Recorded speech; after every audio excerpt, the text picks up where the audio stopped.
Bienvenue dans Next Gen Manufacturing Nexus. Aujourd'hui, on s'attaque à un sujet qui, à première vue, n'a l'air de rien. Les rebuts de fabrication. On pourrait croire que c'est un sujet ennuyeux, mais je vous garantis qu'il cache des secrets assez incroyables sur l'efficacité, les finances et même sur le futur de l'industrie. Allez, c'est parti, plongeons dans la vie cachée des rebuts. Pour commencer, une question toute simple. Combien de rebuts ont été générés dans l'usine le mois dernier ? On parle d'un chiffre précis, d'une vague estimation, ou peut-être juste de ce qui se passe d'habitude. Souvent, la réponse est bien plus floue qu'on ne l'admet, et c'est exactement là que le problème commence. Cette phrase est tellement juste. Le vrai danger, ce n'est pas le gros accident spectaculaire qui arrête tout. Non, le vrai danger, c'est cette petite fuite constante, cette hémorragie lente et silencieuse de ressources qui, jour après jour, passe complètement inaperçue. Et ça nous amène directement à notre première partie. Il est temps de voir les rebuts pour ce qu'ils sont vraiment. Non pas de simples déchets, mais un véritable tueur de profit qui opère en silence. Mais pourquoi ce problème est-il si sournois ? En fait, il se cache juste sous nos yeux. On finit par s'habituer, on normalise, les rebuts deviennent normaux, une sorte de fatalité du processus. Du coup, leur coût réel est complètement sous-estimé, le suivi est au mieux approximatif, et au final, tout le monde ignore l'impact financier et l'énergie perdue dans cette histoire. Pour que ce soit bien concret, tenez-vous bien. Une seule entreprise a perdu 400 000 rands sud-africains en une seule année à cause des rebuts. Ça représente des dizaines de milliers d'euros. Maintenant, imaginez ce chiffre multiplié par des milliers et des milliers d'usines à travers le monde. Tout de suite, le problème devient beaucoup moins abstrait. D'accord, on a bien compris l'ampleur des dégâts. Maintenant, comment on règle ça ?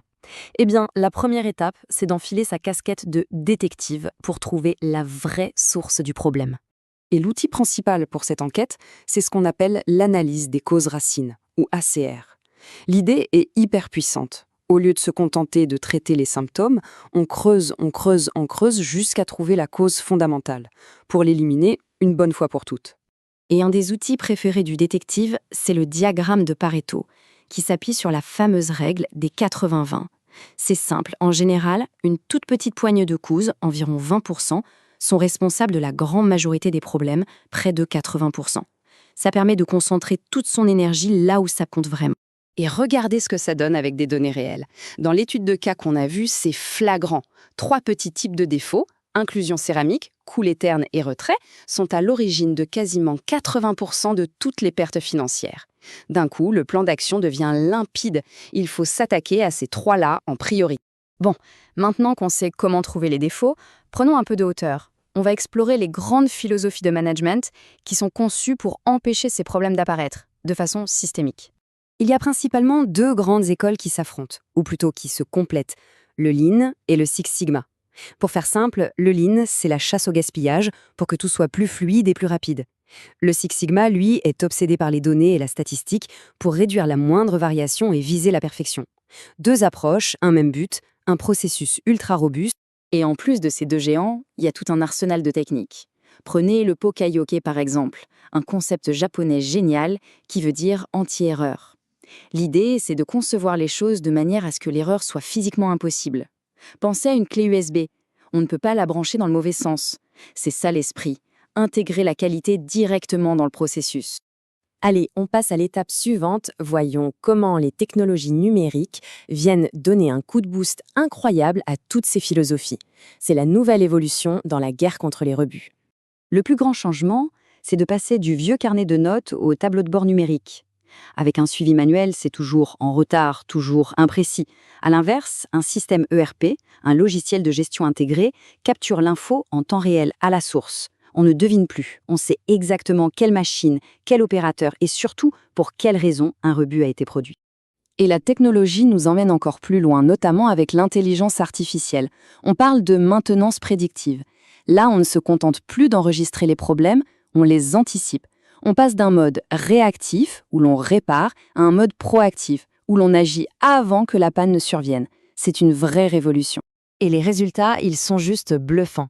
Grâce à la maintenance prédictive, les temps d'arrêt des machines ont été réduits de 60 heures par mois à seulement 5 heures. C'est une chute de plus de 90%. C'est tout simplement énorme en termes de fiabilité. Et bien sûr, cette réduction spectaculaire des pannes a un impact direct sur la productivité. Regardez, l'efficacité globale de l'opération a fait un bond de presque 12%. C'est la preuve concrète que l'IA, en prévenant les pannes, permet de produire plus et mieux. Et pour terminer, je vais vous demander de faire un 180 degrés mental. Oublions un instant que les rebuts sont un problème. Et si, en fait, ils étaient une ressource incroyablement précieuse? Regardez bien cette image. Ce qu'on jetait hier, ce qui était un coût, est en train de devenir le nouvel or de l'industrie. C'est un changement de paradigme total. On transforme un passif en un actif hyper stratégique. Mais qu'est-ce qui provoque un tel changement? C'est la convergence de plusieurs forces mondiales. On a la pression pour décarboner, les objectifs net zéro, les nouvelles réglementations sur l'économie circulaire et même les clients qui exigent des produits plus durables. Tout ça pousse dans la même direction et réécrit complètement la valeur des rebuts. Et ça nous amène à une conclusion stratégique majeure. Aujourd'hui, sécuriser en approvisionnement en rebuts de bonne qualité, ce n'est plus juste une question de gestion des déchets. C'est devenu une condition sine qua non pour la production de demain. Posséder ces rebuts, c'est s'assurer un avantage concurrentiel décisif. L'histoire des rebuts, de simples nuisances à ressources vitales, nous montre qu'un changement de perspective peut révéler une valeur totalement insoupçonnée. Et ça nous amène, ici chez Next Gen Manufacturing Nexus, à poser une dernière question.